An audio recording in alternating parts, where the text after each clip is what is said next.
Hey everybody, Ito here with a new episode of Strictly Arcade. Today we're going to talk about two things regarding the CPS2 line of arcade boards. Some of you might not be familiar with the CPS line. If you're not, I did an overview on the Capcom CPS line not too long ago, so definitely check that out. The first thing we're going to talk about is replacing the battery in these boards. If you don't replace the battery, they'll eventually die. And when that happens, there are a number of chips in here that if they don't get constant voltage will lose the security information on them, and then the board won't even become bootable or playable. So you want to replace the battery as soon as you can. Now you have about an hour to do it once you remove the battery, so you don't have to rush. It's only like a 5-minute process, but you definitely don't want to start it and leave and then come back, because you will suicide your board if you take longer than an hour. The other thing we're going to talk about is restoring suicided boards. But first, let's open this up and change the battery. Some of the things you'll need for this battery swap are a soldering iron, some solder, a desoldering gun, pump, or desoldering braid, some security bits. These aren't quite Torx bits, I don't think. They kind of look like Torx, where they're starred like that, but they actually have a little dip in them. If you go to like arcade sites, it's just really called security bits. The size we need is a 20H. At least that's what this rack is calling it.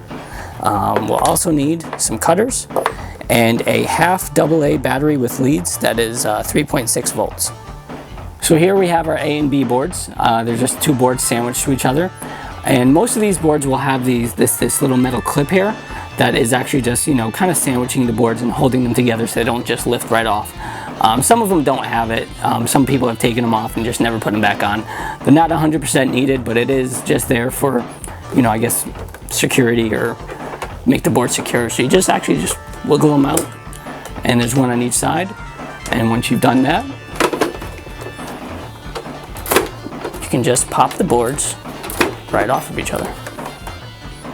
So we're primarily concerned about the ROM board. So it's the top board, and what you'll have is 4 screws to worry about.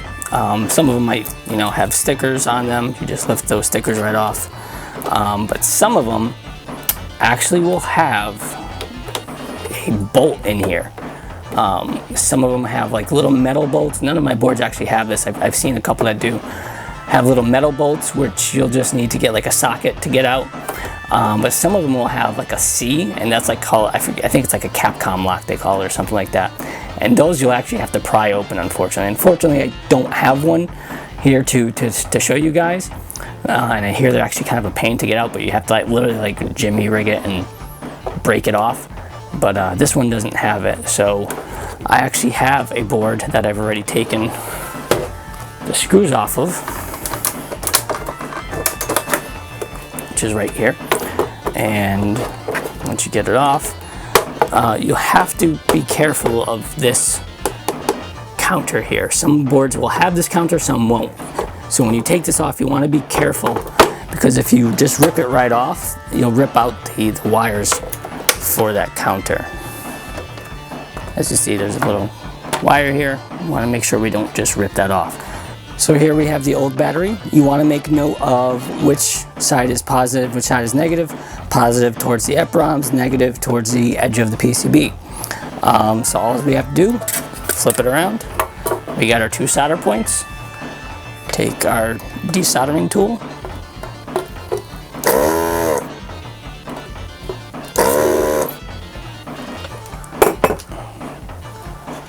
Pop this around. Pop this right out. Again, negative towards the edge of the PCB. Pop this right in. Try to get it as flush as possible. Flip it around. Put our legs out a little bit.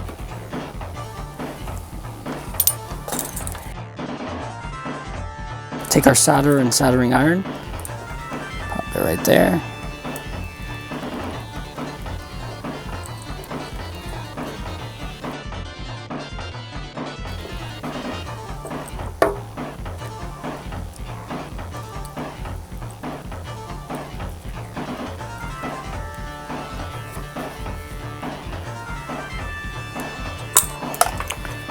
solder it in.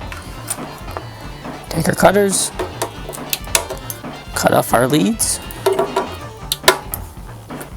and there you have it. So now that I got my new battery in, I put my PCB back in the case. I connected my counter. I didn't need to. It's purely aesthetic at this point. Some of them don't even have counters, but I connected mine, why not?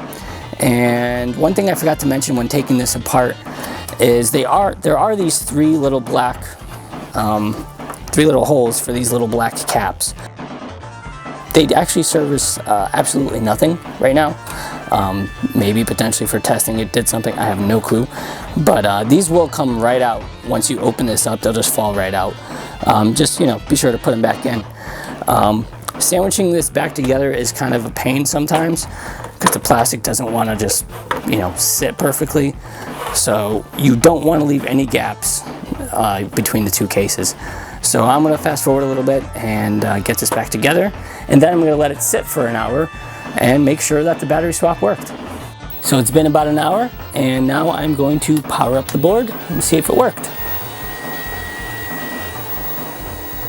There you have it. Game looks good, and the battery swap seems to be working fine.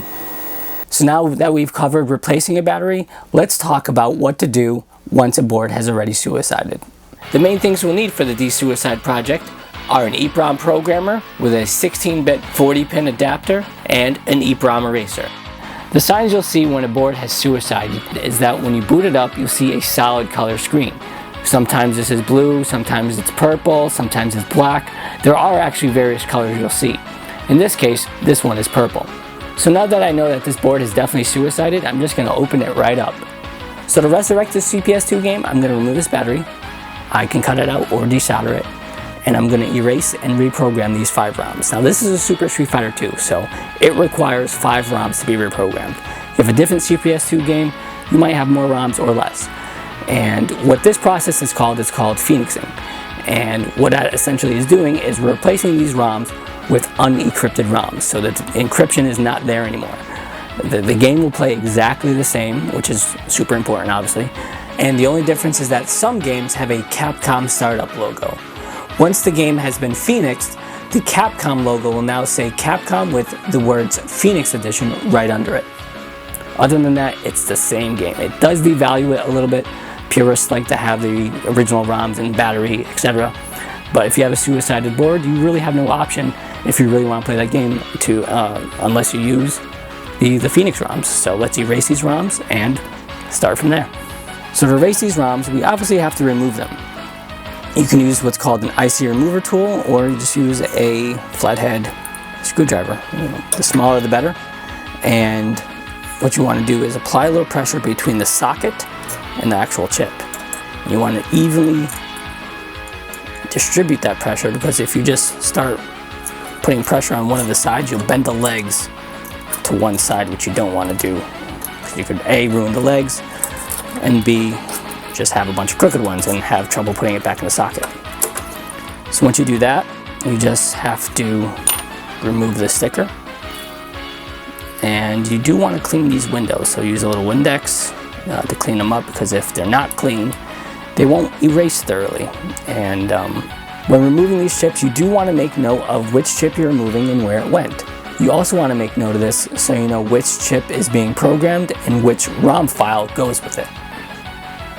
So if you're not familiar with erasing and reprogramming EEPROM chips, check out one of my earlier videos where I take a more thorough look at that.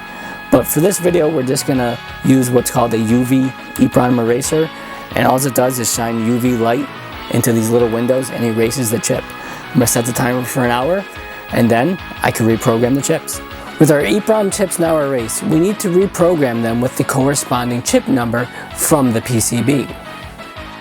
Now, with the ability to erase and rewrite some of these CPS2 game ROMs comes the possibility to convert games into other games.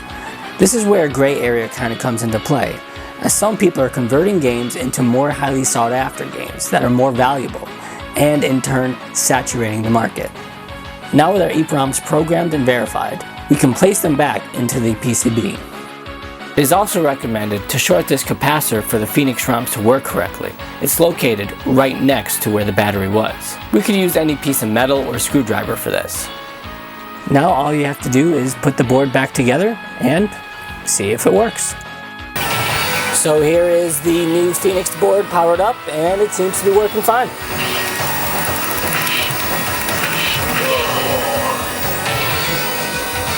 Well, that wraps up this episode of Strictly Arcade. I hope you enjoyed it. Be sure to leave any comments, feedback, questions in the comment section below. And thank you so much for watching, and stay tuned for more episodes.